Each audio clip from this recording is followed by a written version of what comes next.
Sa iba pang balita, sinalakay naman ng mga pulis ang dalawang hinihinalang pugad ng ilegal na droga sa Sampaloc, Maynila. Huli pa sa aktong gumagamit ng ipinagbabawal na gamot ang mga suspect. Balitang hatid ni Mav Gonzalez.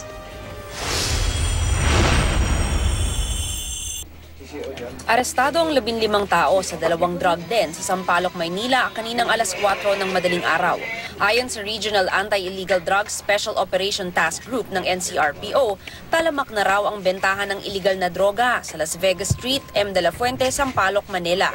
Mga residente na raw mismo ang nagpaskil ng mga poster na nagsasabing bawal ang pagtutulak at paggamit ng iligal na droga sa lugar.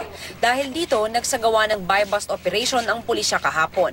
Doon na nila nakumpirma ang operasyon ng drug dens na aktuhan ding gumagamit ng iligal na droga ang mga sospek. 11 lalaki at 4 na babae ang naaresto sa raid sa tulong ng District Anti-Illegal Drugs. Nakuha sa kanila ang 50 gramo ng hinihinalang shabu at marijuana at mga drug paraphernalia.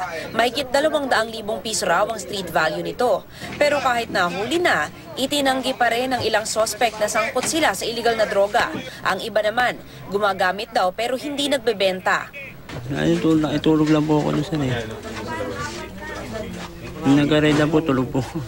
Pero gumagamit ka? Gumagamit? Oo, pag pumapasok lang ako. Bakit gumagamit?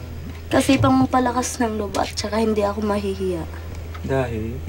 Yun lang pag Hindi ka mahihiya, bakit? Hindi kasi nasa bar lang ako nagtrabaho eh. Pangalawang beses na tong raid. Pero hindi ko masabi kung gaano pero nagpapaskil na yung mga tao eh. Medyo naglalagay na sila ng paskil na wag magbenta dito, lalo na dyan sa tabi ng chapel. Medyo nagiging talamak na talaga. Kumpirmado po na ito po ay ginagawang gamitan. Dito na rin po nakapwesto at nagbebenta po yung mga suspected pushers po natin, drug pushers. At naaktuhan po natin sila na habang nagbebenta po ay meron din nung gumagamit dito sa lugar. Ito pong pagkahuli po natin sa kanila sa mga gumagamit ng illegal drugs sa barangay na to, ay may correlation po ito. May correlation sa pagbaba po ng krimen. Dadalhin sa MPD headquarters ang mga sospek bago dalhin sa raid sa Bikutan.